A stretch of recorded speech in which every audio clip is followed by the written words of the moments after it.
Nigeria superstar actress who has been in the news since she got married to a man many said was old enough to be her grandfather, Regina Daniels on Sunday early morning night revealed that she was married to the Nigeria senator representing Delta North, Prince Chinedu Nwoko a.k.a. Ned Nwoko as a minor at the age of 17, a statement that allegedly accused the serving senator, Ned Nwoko, of apparent serious crime of child abuse, raping of minor, child molestation and forced child marriage because Nigeria constitution stipulates 18 years of age for someone to be considered old enough to be able to consent to marriage or sexual activities, and any sexual activity with a minor. The older person is presumed according to the Nigeria constitution as a criminal suspect who took advantage of the minor and liable for child abuse and other related crimes.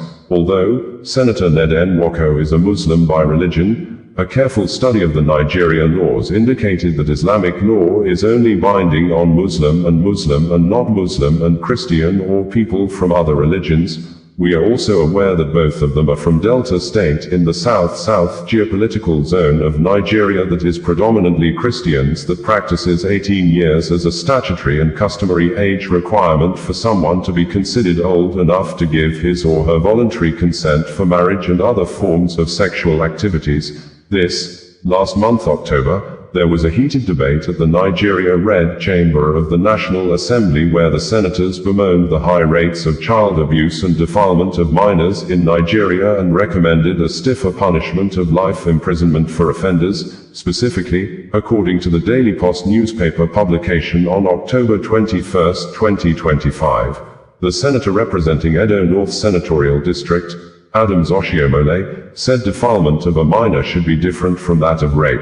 For a minor, this is a kid that is not capable of consenting or otherwise and whose life can be destroyed almost permanently. Those involved in defilement should suffer great punishment. I propose 20 years imprisonment for whoever is found culpable for this crime without any option of fine, because I have seen cases of boys and girls under 5 and 10 years old being defiled by adults, he said. The proposal was, however, defeated by the majority in the Red Chamber of the National Assembly. Following the defeat of the bill, Senator Muhammad Adamu Aliero, Kebbi Central, proposed stiffer punishment of life imprisonment for any man or woman found wanting in the act. I want to propose that the punishment for defilement for minors be life imprisonment, whether it's a man or woman found culpable. According to Regina Daniels, before she became the wife of Senator Ned Nwoko, she was not into drugs or a drug addict. She alleged that it was Senator Ned Nwoko who influenced and forced her into the habits of taking drugs in order for she to be able to satisfy the senator's sexual desire or meet up with his sexual pleasure. Verbatim, Regina Daniels said, "Dearest ex-husband, thanks for breaking the crown you put on my head. No one knew us like we did, and I trusted you with all of me, even with my sex tape, which I pray never sees the light of day. Foolish me. When I married you at 17, was I on drugs? I thank God for time. My name is ruined for now, but I will rewrite my story. That narrative will be dead and gone. Now that I've let the one thing you had on me out, what else? It's time to fight with all of me in court. I'm not backing down now. Ned, how could you lie so openly and without even small remorse? You know my family has absolutely nothing to do with this. You have always tried to cut them off because of the bond we share, and now you are trying to make them look bad for no reason. Fine, I did drugs. So what? Is that even the issue between us?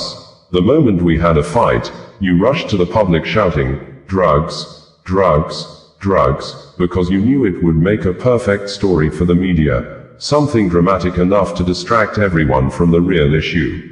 You want to find a reason to arrest everyone around me so that I will have no one left beside me, no friend, no support, no safe place to turn to. Then, when I'm completely isolated and broken, I will be forced to come back to you because I will have nowhere else to go.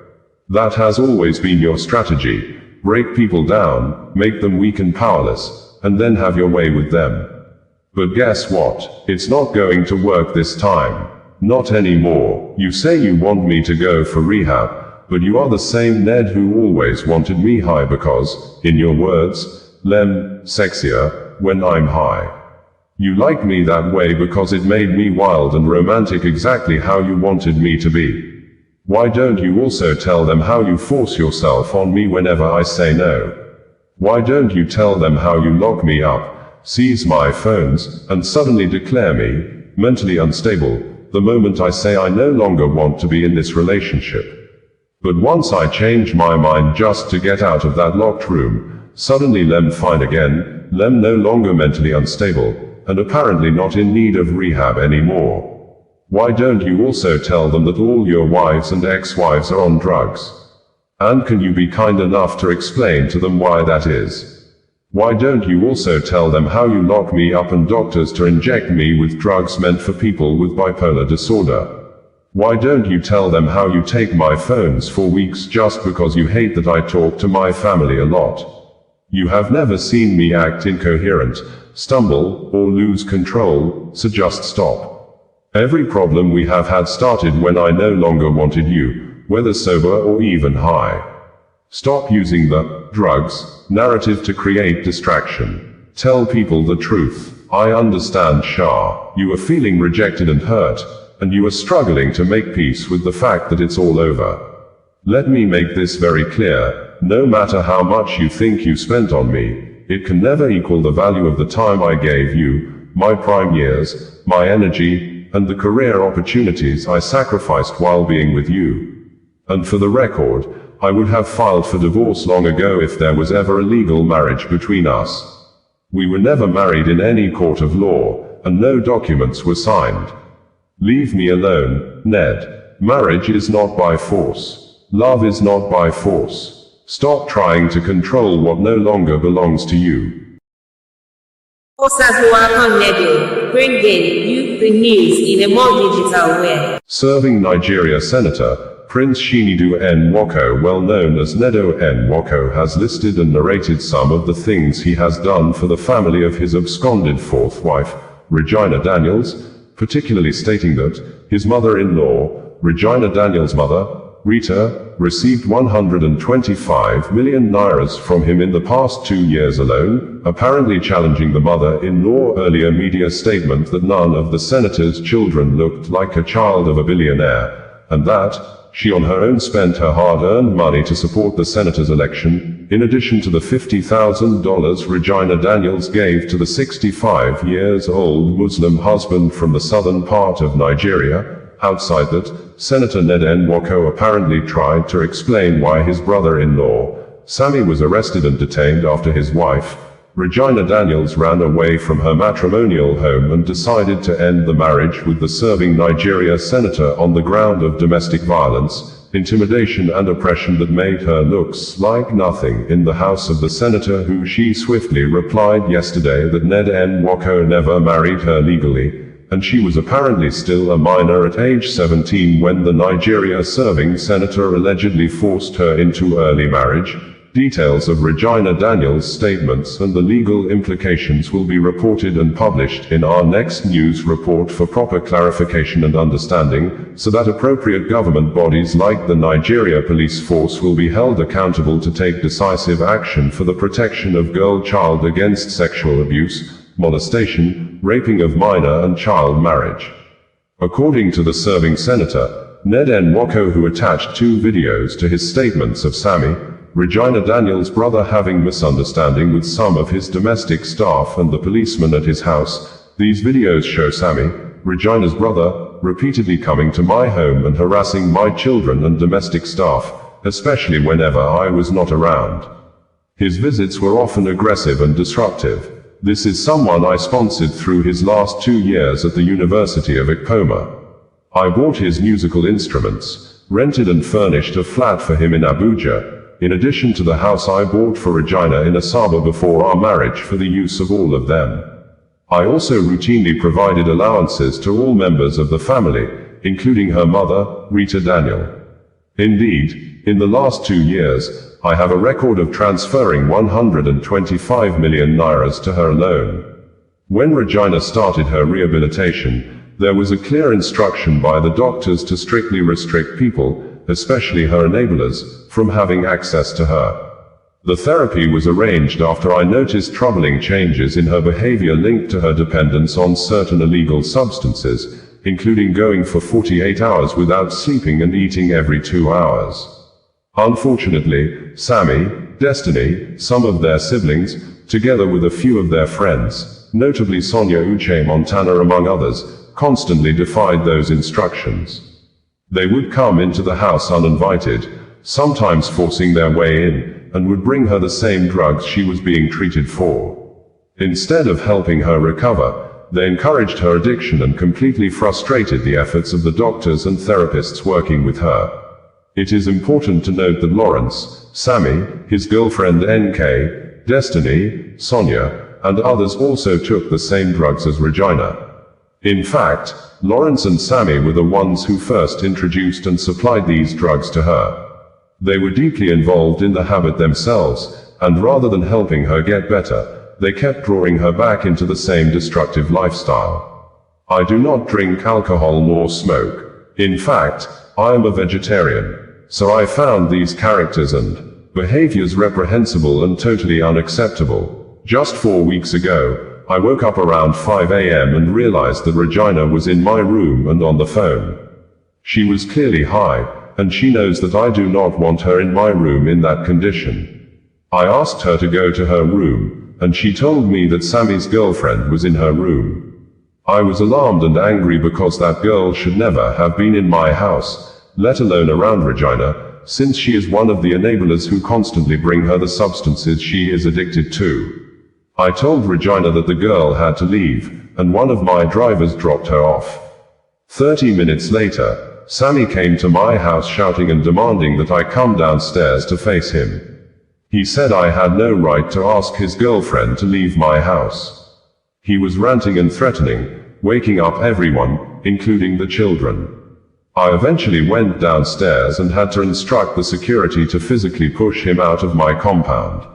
The level of audacity was shocking. Without the influence of drugs, could he have been so bold and disrespectful?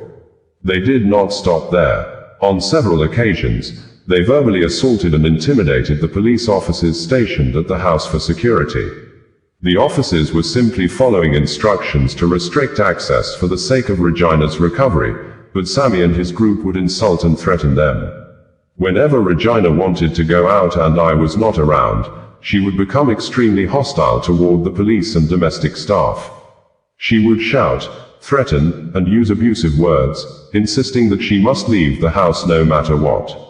There were at least 2 serious incidents where she left home in the evening and did not return until the next day. The first incident, she returned in the morning around 9 a.m. When I asked where she had been all night, she casually said she was at a nightclub. When I questioned why she would stay out all night, ignoring my calls and refusing to answer messages, her response was, "You are not my father, so don't ask me where I was." I found out that she was with Cassie and that Cassie was staying in Regina's house in Life Camp. Cassie is the chemist and supplier of the group. I had to go to Life Camp at 6 p.m. to ask her to leave. With her around Regina, the therapy became a joke. On another occasion, on the kid's birthday to be precise, I returned home with the kids because Regina said she would stay with her Nollywood friends for dinner. She didn't return until 5 p.m. the next day. I took so much nonsense just for the sake of the kids. I also knew that drugs had a lot to do with it. As to her reasons for continuing with drugs, she will always say, just like her mother, that it is a celebrity lifestyle. They will always mention 2 well-known pop stars. Imagine the pain of a husband trying to help his wife recover, only to have the process sabotaged by her siblings and friends, the very people who should have been supporting her healing. This pattern of behavior made it almost impossible for her to recover. Each time progress was made, they would undo it by smuggling in the same drugs she was fighting to give up. The entire household lived in tension and fear because of the constant harassment, interference, and disregard for boundaries. It will be interesting to know her reasons for the violent behavior in the house the day that Sammy and other siblings came and attacked my staff and security, taking Regina away after doing a video which they posted the next day. Why did they do that video? Why did they post it? They simply planned and orchestrated a script all in my absence, regardless of the fact that my kids were there. They took away many things from my house, including one of my phones, money, and many other items. Everything that happened that day was in my house, in my absence. Nobody was beaten, and nobody could have contemplated that. It is blatantly false to say that I sent thugs to beat Regina in another house. The video that went viral was filmed entirely in front of my house by Regina's sister and her friend. It was a pure Nollywood scenario, in front of my property, in my absence. Sammy should have a life of his own outside of Regina and focus on building his career independently. When his brother Lawrence went to London a couple of years ago to do his master's degree, I personally sponsored him with $75,000 for tuition and upkeep. I sent him abroad partly to help him escape the toxic environment of drug exposure and bad influence around him at the time. Out of fairness, I offered Sammy the same opportunity, but he declined, insisting he wanted to remain in Nigeria to pursue his music career. Unfortunately, he has since been arrested several times by both the police and the EFCC. His behavior has become increasingly violent and unstable. What he needs now is total rehabilitation and professional guidance. Otherwise, his aggression and self-destructive tendencies will only worsen.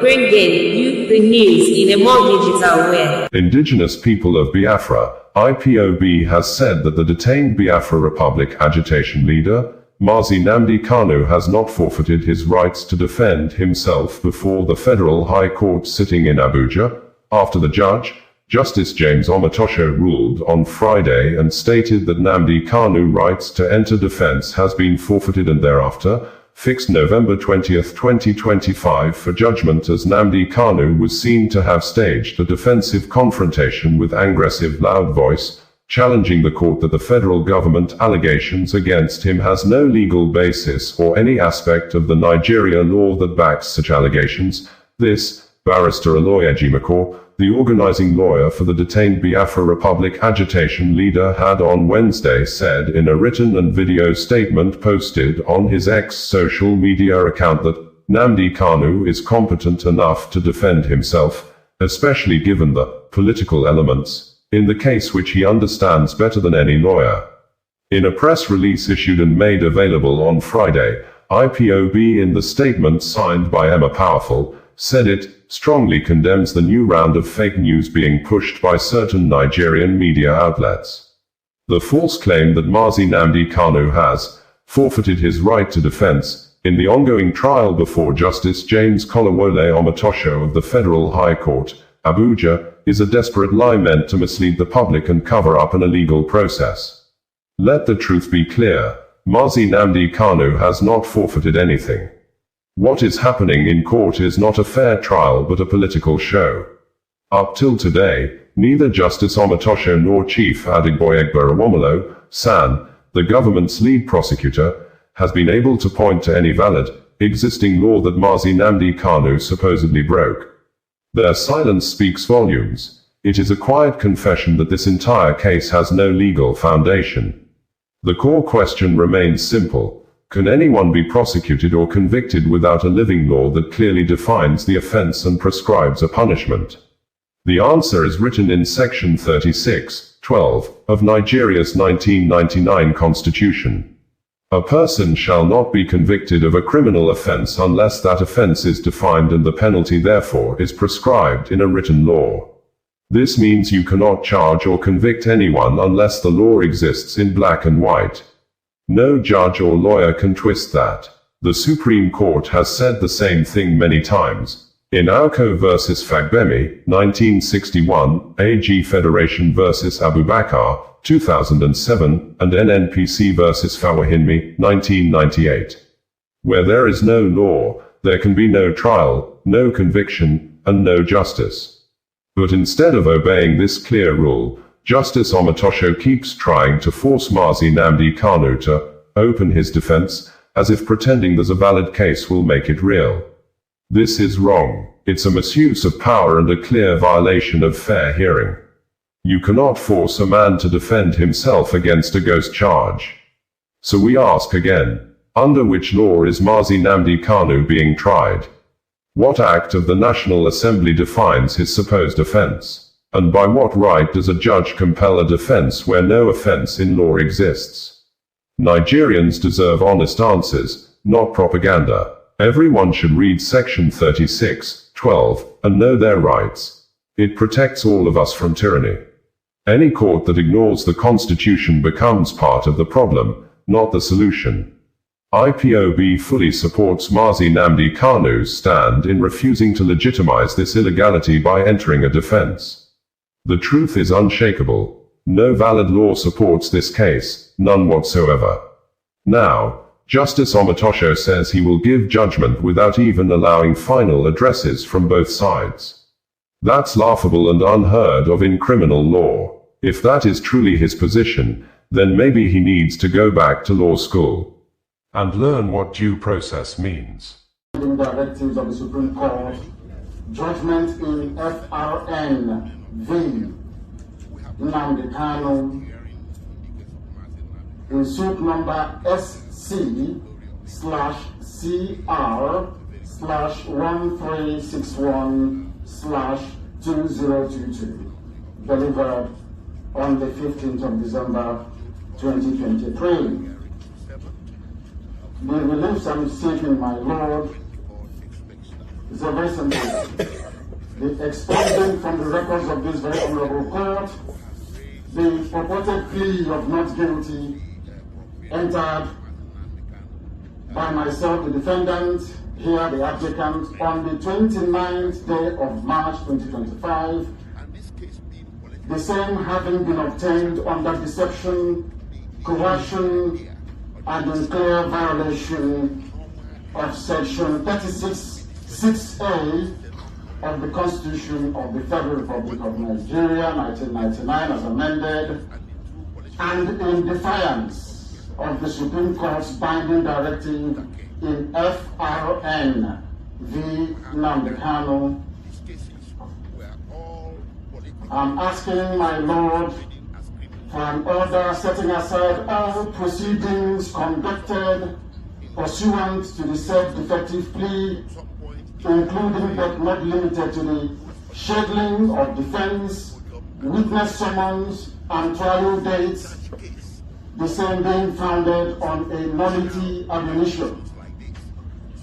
An order declaring that the seventh count charge, dated 29th March 2025, disclosed no triable offense known to law, having been founded on repealed statutes, namely the Terrorism Prevention Amendment Act of 2013, repealed by the Terrorism Prevention and Prohibition Act of 2022, and the Customs and Excise Management Act, Cap C45 LFN 2004, repealed by the Nigeria Customs Services Act of 2023, and in flagrant disobedience of the Supreme Court's order for amendment, and order striking out the charge in its entirety for want of jurisdiction, the same being incompetent and void ab initio. An order directing the immediate release of the defendant applicant from custody, there being no valid charge pending before this very court, and such other orders as this very honorable court will deem fit and just to make in the circumstances. It was dated, my Lord, the 6th day of November 2025. Thank you, my Lord. Yes, and I think all.